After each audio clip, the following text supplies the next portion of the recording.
This is the Brave New Coin Crypto Conversation, hosted by Andy Pickering. Hi everyone, Andy Pickering here. I'm your host and welcome to the Crypto Conversation, a Brave New Coin podcast where we talk to the people building the future in the Bitcoin, blockchain and cryptocurrency space.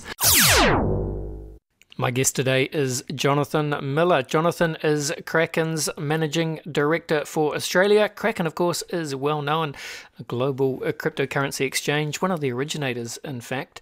Welcome to the show, Jonathon. Thanks for having me. It's great to be here.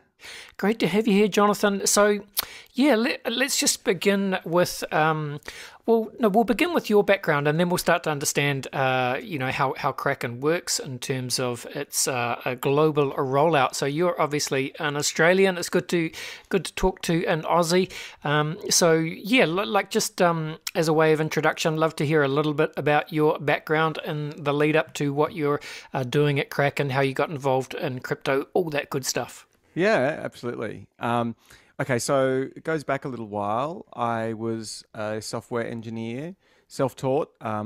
Prior to that, I was studying macroeconomics and tutoring that at universities and thinking about deeper academic work on that side. And then I've always loved software, always loved computers. It's always been something that I've enjoyed, and it kind of became my career. Pragmatically to begin with. And then, I was working in a shared office space and I was introduced to Bitcoin. And it was kind of like the Venn diagram of those two interests. And there was a bunch of people in that space who, were really passionate about it, and they pulled together an organization that I became, kind of a co-founder of. In the first couple of years, actually, I lent into my background as an engineer and a kind of software consultant, and we ended up doing a bit of consultancy in the blockchain space here. There was very few people who had that kind of skill set, and there happened to be, and there still is, a bunch of really quite excellent software engineers in Australia. And one of those was a guy who was a original core contributor to Ethereum way back when. My interests in software and interests in kind of macroeconomic policy kind of came together, and we did a lot of interesting consultancy work. But in parallel, there was a group of us who built we realized that Bitcoin and then other cryptocurrencies were just super hard to get your hands on, despite there being internet money. There's a very geographic kind of constraint when it comes to crossing over from fiat to crypto. So in Australia, there was very few bridges like that, and we built one, and that was a really interesting experience. And I ended up kind of managing that business through a couple of different cycles, and both bull and bear, and then bull again, and I think actually bear again. So yeah, it was we started that organization in 2013, and then late 2019 we were interested in getting some capital into the business, and had a conversation with Kraken, and Kraken were interested in expanding their footprint to Australia. So there was a kind of quite a nice synergy, and they ended up acquiring our previous business, which was called BitTrade, acquiring the business, and I've been working with Kraken since then. Awesome. Yeah, well, that's a nice synergy indeed. So it sounds like that's worked out for you and your kind of fellow co-founders from that kind of early startup early startup days. And now Kraken is established in Australia. So this would have been 2-3 years ago, Jonathon? So yeah, January 2020 is when we officially became Kraken Australia, we've been working really hard to make sure that because Kraken's an interesting business, and we can go into it. I think the morphology of the beast, the logo, the Kraken, the multi-tentacled Yes. monster, is quite a good way to think about the business. It's Sure. we can talk about kind of its history, its entrance to Australia. It existed, kind of at arm's length from Australia, or tentacles length perhaps, for some time. And one of the reasons that it was important for Kraken to have an established entity here was because we really wanted to make the experience for existing Australian clients much better. We wanted to make sure that they could, transact in Australian dollars. We wanted to make sure that we could, meet them here in this market and grow a team of subject matter experts here to help build the Kraken brand and attract new customers. So that was a really kind of intentional expansion, geographic expansion from Kraken, and they've done that in different parts of the world. But it has been a global business from day one, much like a lot of the other exchanges. You could send money, slowly. You could send it offshore and buy US dollars and send it over, or buy euros and send it over, and transact on Kraken from afar. But that particular moment in time, it was really important for the business to become much more local. So that's been my job, and it's been a really interesting couple of years since 2020. That's for sure. Yeah, very nice, Jonathan. Well, I'd love to give you the opportunity then to just kind of expand on that and, tell us how you see the Kraken vision, if you like, from an outsider's perspective. I mean, I'm talking about myself, I've always known of Kraken, the brand, and that kind of logo identity with the tentacles. So, yeah, you can explain that. And of course, I always just think of Jesse Powell, right, who of course is the founder and probably still the CEO of Kraken. I don't know Jesse myself, but I follow him on Twitter. I know a bit about his story, and I think he's, I'd be right in saying that he's very, very, very respected across, the global blockchain ecosystem, and even, especially with Bitcoiners. I think Jesse's, one of the kind of the good guys of crypto. But yeah, please expand on that. Let's hear a bit about the Kraken multi-tentacled vision.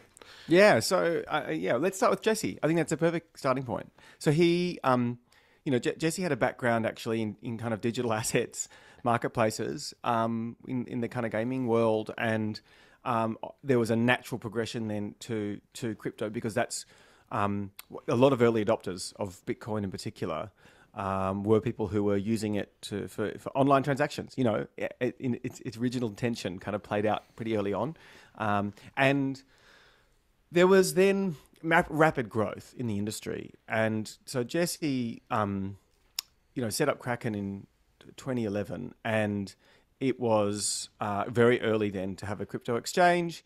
And a couple of things happened. In 2014, 2015, there was some pretty cataclysmic events, including the kind of catastrophic failure of Mt. Gox. And at that time, it was the most dominant exchanges, where pretty much 90% of transactions were occurring, whereas on one exchange, very central point of failure for the industry. And indeed, even our business, the Australian business that we were running, we were using that service provider. We were going to that market. And I think in the wake of that, so Jesse got involved actually, just kind of trying to help, the clients, and tried to kind of do everything he could with the Mt. Gox team to try and make sure that funds were recovered, and that's a long and ongoing story, and there'll be there'll be another chapter to that, because I think that's still unresolved. Actually, there's been a class action, and we don't have to go down that rabbit hole, but essentially, what Jesse came away from that experience realizing is that the industry needed to professionalize. And so he went about building a very secure, very trustworthy exchange. A pure market, a very neutral marketplace, no favoritism, no backhand deals, no pay for listings, very much a neutral marketplace where tokens were listed on their merit and counterparties and volume. And importantly, the assets themselves, the custody of the assets, matched what was expected from the client. So there's a fully backed exchange as opposed to some of the things that happened with Mt. Gox, where there indeed were not the assets kind of as described by the system. So there was a gap, and yeah, Jesse found it I think really important to make sure that the customer's assets were the most important thing for the business. And I think that that has, been something that Kraken is known for. It's known for being an extremely trustworthy exchange, never hacked, never. And we have to touch wood on that because, digital businesses are constantly, points of, there's hacks happening all the time in different kinds of ways. We've seen them even on those in the kind of newer exchanges. We've seen big issues, right? So this is a ongoing focus for our business, and it's something that we're really proud of, our track record. So yeah, Kraken emerged from that time, I think, then as a really trustworthy marketplace, and there's been a whole bunch of other marketplaces as well, then and since. And I think the interesting thing is that that's an infrastructure really in the business, in the crypto world. Marketplaces are infrastructure. They're also a first point of contact for individuals who are transitioning from fiat, from Australian dollars or US dollars or government issued money to the non-government issued monies and or assets.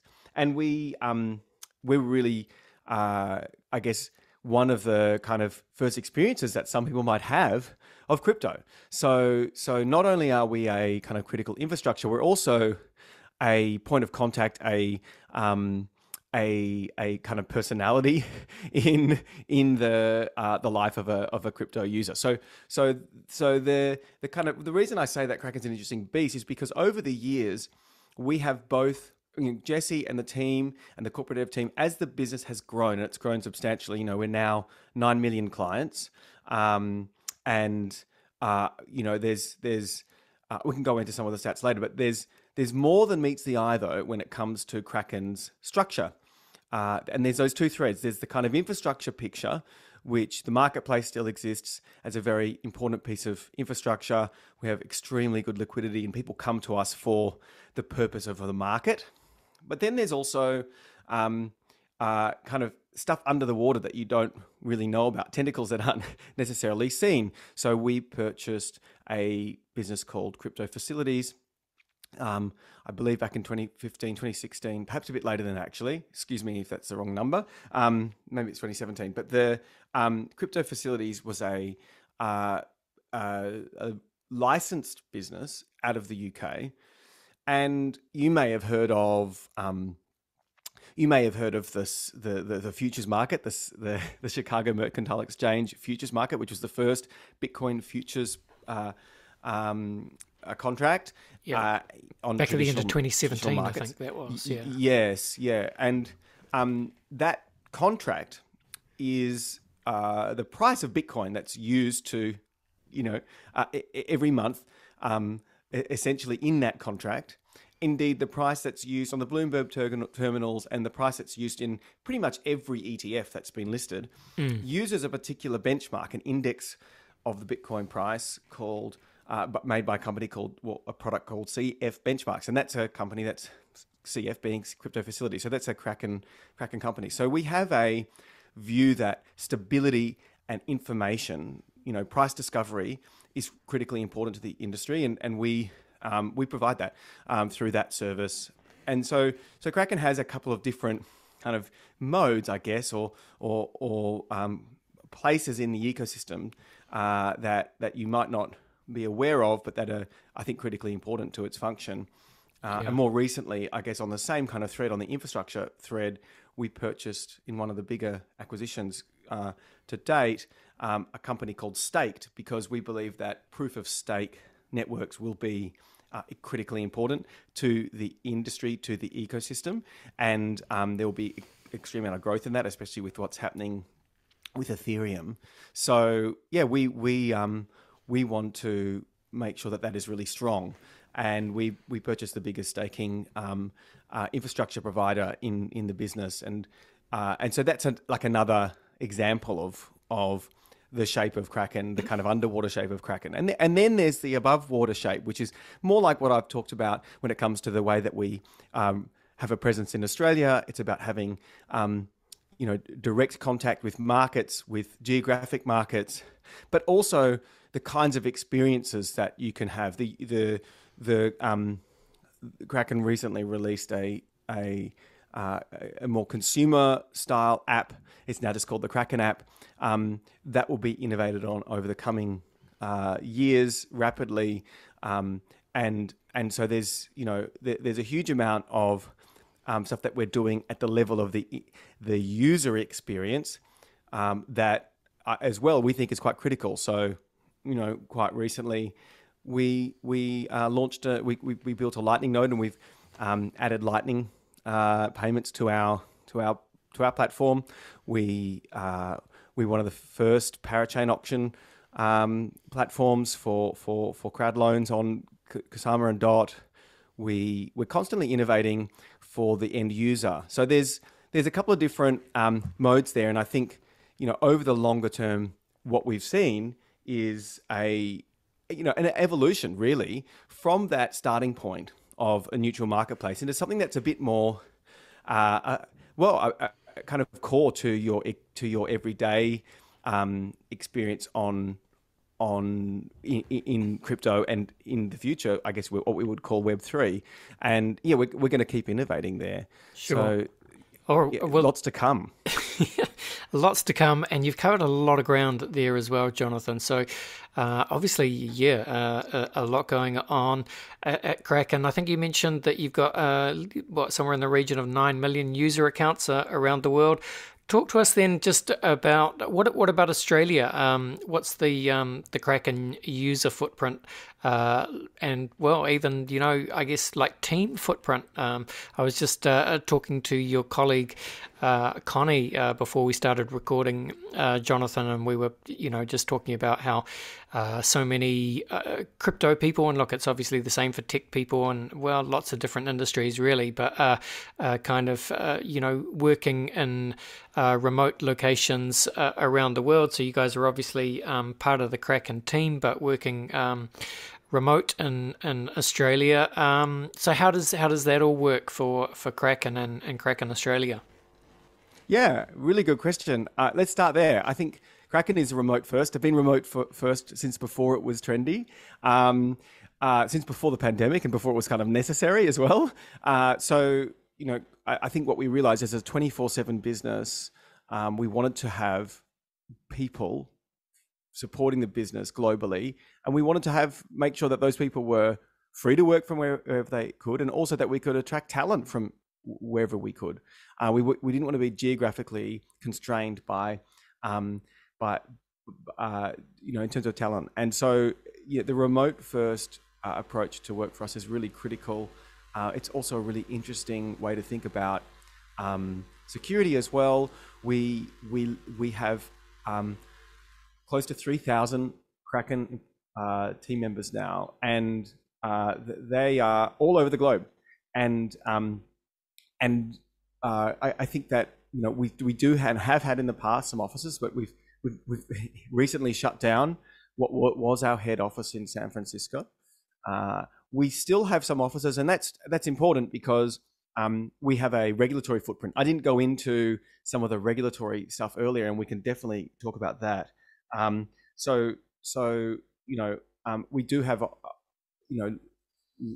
in most, basically in most geographies we operate, there's some sort of interface with the regulator. That's the nature of crypto now. It's rapidly being kind of enveloped into more mainstream regulatory perimeters, and so we still have some offices, but they're usually hybrid, and people can make the choice to work in a different space, and that really works. So in terms of the Australian footprint, we have a whole bunch of people working here. I'm not actually allowed to disclose the numbers, but we have a whole lot of people working for Kraken, but they're working for Kraken. They might be working as an engineer. They might be working in compliance. They might be working in a more direct capacity for the Australian market, or they might be working for some of our other products that we own. We've made several acquisitions over the years, and so these people exist here, They're Krakenites in Australia, but they're working on the global business, and it's a really exciting thing to be able to join a company like that and work from wherever suits you best. And that actually it suits the business best, and it's something that we're really proud of at Kraken. Yeah, and I mean the other thing that's interesting about Australia, well, there's a lot of interesting things about Australia, Jonathan, don't get me wrong, but from in the context of our discussion today, you've just had a change in government, or maybe the change hasn't happened yet, but you've just completed an election in which you can explain what happened in the election much better than me, so I'll get you to do that. Not so much the details of the election, but I guess I'm more kind of hinting at what you see as the kind of implications for crypto regulations, if there are any at all. If not, you can kind of tell us what the kind of regulatory environment feels like in Australia. But also, secondly, I understand there were 2, if not 3, crypto ETFs kind of given the green light.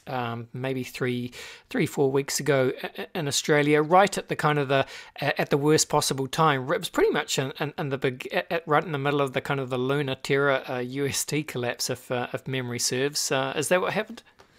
Yeah, pretty much that was the timing on that. I'm happy to zoom out and talk about the Australian kind of regulatory context. Yeah. We also have Krakenites in New Zealand, you'll be pleased to know. So okay, we're everywhere. So send them my way sometime.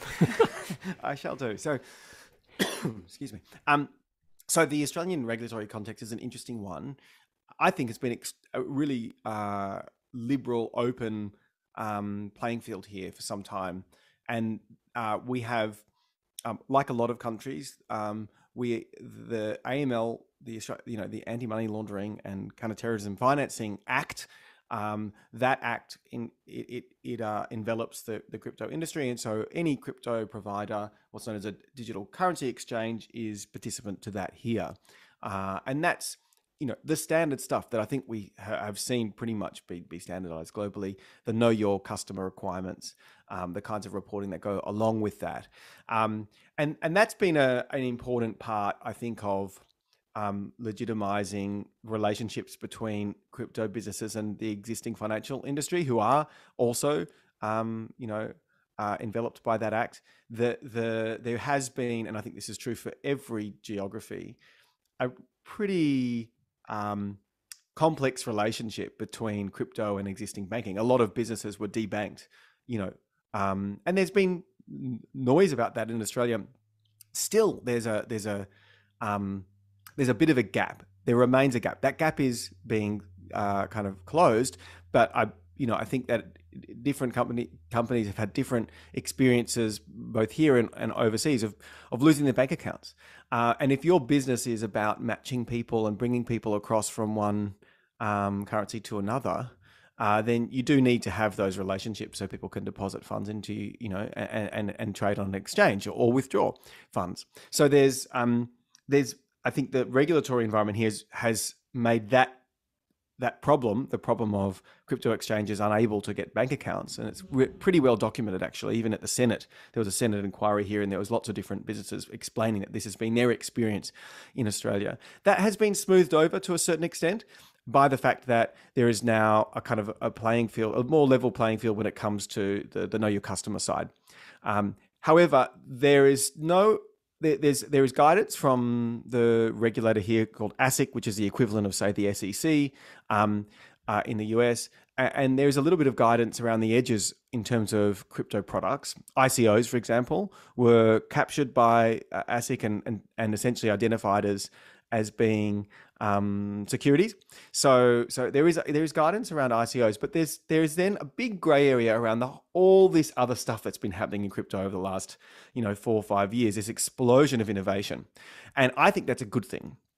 I think it's been excellent that there's been the ability for businesses in Australia and globally to build interesting products, and we've seen some really fascinating things being developed here and in New Zealand. There's some really big names. I think someone's described the quality of the products coming out of the crypto development coming out of this part of the world is, the signal to noise ratio is very high, and I would agree with that. Projects like SNX, ENS from over there. We've got Parachain platforms, people building on Kusama and Dot. We've got people building NFTs. We've got people building NFT scaling layers like Immutable X.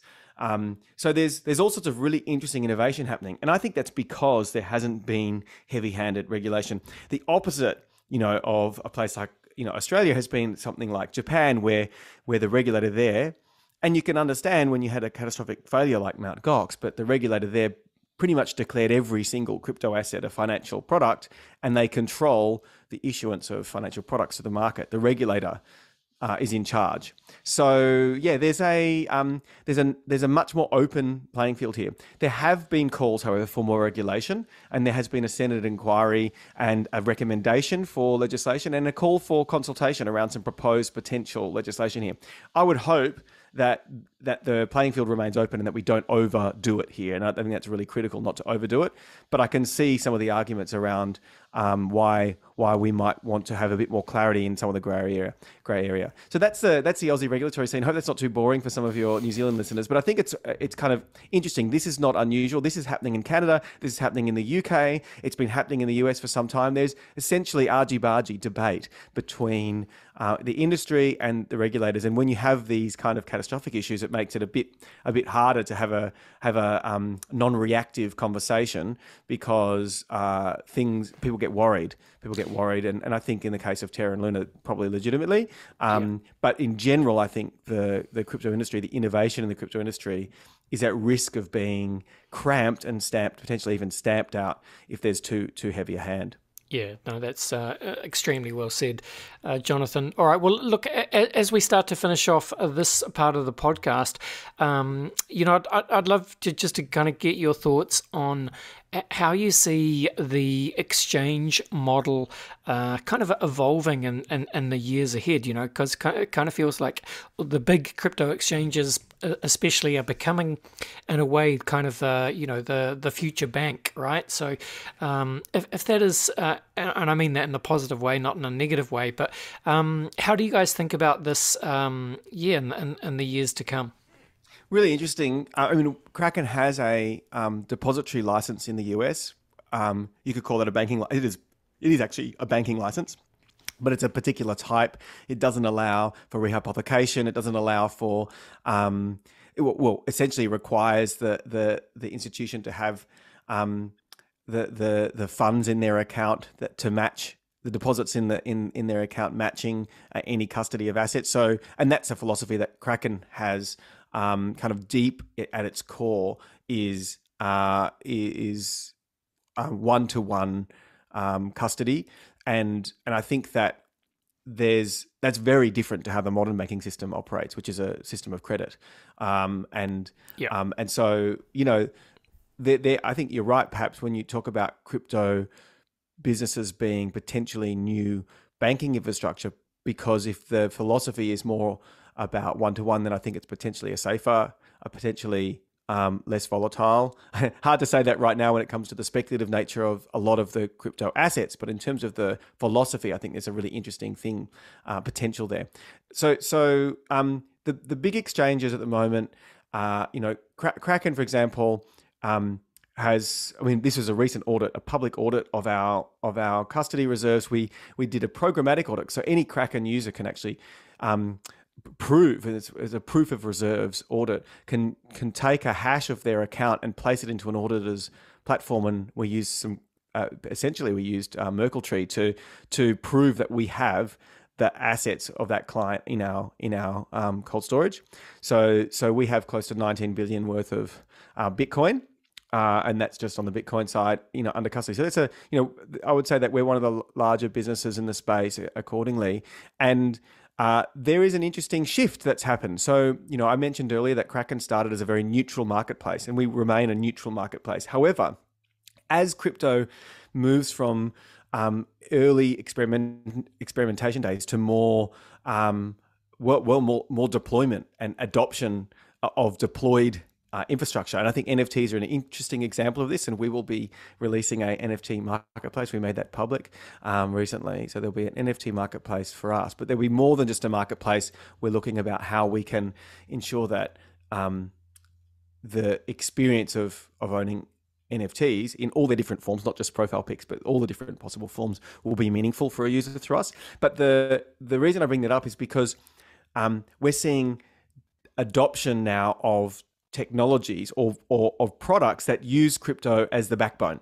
And that's different to people just buying crypto to own it. It's about using it in a business case, using it to facilitate some sort of other transfer of value. And that adoption phase means that the businesses that exist in the exchange world are becoming a little bit more opinionated, actually, about how they deliver services to the end user. So that's true for Kraken. We're becoming much more of a hub for a person's crypto life and not just a pure marketplace. And I think that, it's really important for us to remain a strong, safe and secure place for people to trust, because you're going to always need to use software to engage, and we want to be that software, not just the market. So I think that definitely the exchanges are they're morphing a little bit, and for us, I think that's really great, because I think we're really well placed to show some more of those tentacles. Awesome. Fantastically said, Jonathan. Lots going on. But it is time to go to a very quick break, and then we'll come back, we'll finish off, we'll have some fun, we'll run you through the very famous Crypto Conversation Hot Take Round. Back in 1 second. In today's crypto market, the team at Brave New Coin are the sector's leading builders of custom crypto indices. BNC's powerful indexing engine draws on Brave New Coin's premium data to calculate high-frequency intraday and end-of-day indices for a wide range of index products. BNC's custom indices help you to gain exposure to the crypto assets class and track your performance against the market without having to become a stock picker. Not sure what you need? A Brave New Coin consultant can help you assess your requirements. Contact BNC today to find out more. All right, we are back, and we're with Jonathon Miller. Jonathon is the Managing Director for Kraken Australia. Jonathon, I like to finish each podcast with a quick round of rapid-fire crypto conversation hot takes. Are you up for it? Oh, all right, let's do it. All right, let's do it indeed. So you're a talker, Jonathon, which I enjoy, but, try and keep in mind this is, I'm just going to throw some questions at you, and I want you to give me kind of, hot take style answers, but feel free to express yourself in any way you wish. Question 1 is, where, Jonathon, would you say that you sit on the Bitcoin maximalist to multi-chain opportunist spectrum? I'm a little to the left. Very nice. All right, what would you say, Jonathon, is your firmest conviction and crypto opinion? That crypto will be the financial infrastructure of the future. Hey, makes sense. Well, look, Jonathon, Bill Gates famously said that we tend to overestimate what we can accomplish in 2 years and underestimate what we can accomplish in 10. So, look, I mean, we've done a little bit of this, but look, again, cast your imagination forward, whatever you like, blockchain, Web3, NFTs, metaverse, the crypto exchange model. What does it all look like in 10 years' time? I think it's absurd. It kind of goes underwater. It becomes part of the everyday experience of just using the internet, using software, being engaged with your financial life, but also your digital life. And people might not even know that there's crypto behind it. Yeah, makes sense to me. I like that. All right. The flip side of that, of course, is William Gibson, famous sci-fi author. He famously said, Jonathon, that the future is already here. It's just not evenly distributed. With that in mind, can you think of an example of the future being here right now, but most people just aren't really aware of it? Yeah, I bought a digital sculpture and I'm able to kind of place it in my garden and walk around it with my device and look at it. It's an NFT, and if I go to different parts of the world and I place it, it changes in shape and color. And I think that these are kind of experiences right now that you would think would never be possible even 3 or 4 years ago. And not only that, but the ownership of that artifact, I can sell that to someone, and the creator will get a share of that without any intermediary. They'll get an automatic share, and I think that is I have a background in the arts. We didn't talk about that, but I think that's revolutionary when it comes to thinking about value and transfer of value, and the seamless kind of personless, trustless transfer of value, and that's happening right now. Are you an NFT collector yourself? Oh, very small. I think Jesse's got a lot more than me. I think the space is really interesting. There's some great experimental art happening there. There's also a whole lot of hype. But yeah, I've played around and I've seen some really cool stuff. Yeah, me too. All right, time to zoom out for a second. Jonathan, let's get weird. What do you see as the long-term future for the human race? Do you see dystopia or utopia? Oh, that's a hard one. I think oscillate wildly. And, I think that there's so many really interesting things that we're capable of, but we seem to be stuck in the mud of resource war. So I'd hope we could get to a post-scarcity state of some kind, and that would be an interesting utopia. Maybe we're here already and we can't accept it. I think there might be some truth to that. I enjoyed that. Thank you, Jonathan. Look, I was just I myself I'm a fan of this kind of a baroque blend of new wave, post-punk, cold wave, avant-garde pop synthesizer bands. And I found this one called Magnetic Heads. I was just listening to them on YouTube today. Quite catchy. I enjoyed it. Please explain. Music is a passion of mine, and that's a project that was actually long. That's 10 years really of slow going. Back prior to running businesses, and when I was studying, I had a couple of bands, and I still run a small record label that we release local music and including my own work, and that was a collaboration with a really great other artist. But yeah, the label's called Broken Stone Records, and there's a bunch of really interesting local people making interesting music, and I'm glad you liked what we put out there. Yeah, no, it sounds weird if I say I'm surprised, but no, I really thought it was good.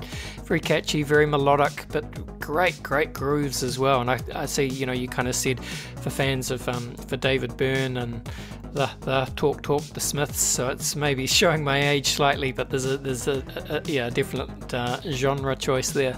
I'm really pleased you like it. All right, let's start to finish this off. Jonathan, the last question is, what is your favourite science fiction book, film, or TV show? Well, I did talk about resource wars. I think Dune stands the test of time. It was a real passion of mine. It remains and I think the film adaptation most recently is really excellent. I love that whole imagination and Frank Herbert's and co approach to thinking about humans in scarce environments. But more recently, I read The Three-Body Problem, which is also fascinating, and it's kind of competing now for big ideas and big thinking about universe scale problems. Yeah, the funny thing is, because I've obviously asked this sci-fi question at the end of every podcast, and I've done over 250 episodes now, and yeah, the three-body problem it's one of those ones that actually comes up more than most, simply because obviously, well, it's an incredible piece of sci-fi literature. Not that I've read it, but I do know that it's written by originally by a Chinese author. But it's I say this every time. I need to read it. It gets a little bit of criticism, but I think that as far as the imagination of the author and his influences are worn on his sleeve. Asimov is another huge favourite of mine, and he kind of draws on that kind of big picture stuff that Asimov did so well, Foundation and things like that. So long time frame sci-fi, highly recommended. Awesome. All right, this has been fun, Jonathan. Have enjoyed talking to you. You're welcome to come back and talk to me here on the Crypto Conversation anytime. What we should do at the end is obviously tell the people where they can go and find you on Twitter, wherever else you like to hang out. And, I suppose specifically maybe to any Australians listening, what they should do if they want to engage the services of Kraken. And I suppose I should have asked, Can Kiwis use Kraken? And also bear in mind that actually most listeners of the Crypto Conversation are based in the US, so please feel free to speak to them as well. Take it away. Yeah, so Kraken.com with a K, Kraken.com. And I also encourage you to go to kraken.com/learn. There's a whole lot of really interesting educational material there for anyone. And I think in terms of engaging with Kraken, we have a footprint in all those three. Unfortunately, New Zealand, slightly tricky. You're going to have to still send funds offshore using SWIFT, but watch this space for New Zealanders. And yeah, if you want to follow me or reach out to me and DM me, I'm on Twitter, jdesmondmiller. Awesome. And I'll put those Kraken links and probably even your Twitter in the show notes. But we reach the end of the show. Jonathon, thanks very much for coming on. All the best and bye for now. Thanks for having me. All right, there you go. That was Jonathon from Kraken, Australia. I enjoyed that. Jonathon, very smart guy. Had some interesting things to say. So yeah, thank you, Jonathon. Thanks for coming on. Shout out to the team at Kraken. All right, well, we reached the end of the show. Please don't forget to subscribe to the Crypto Conversation in whatever podcast app you are using, or subscribe on YouTube if you want to watch the videos there. But yeah, hey, that's it, team. Thanks for listening. Bye for now. This was the Crypto Conversation for Brave New Coin.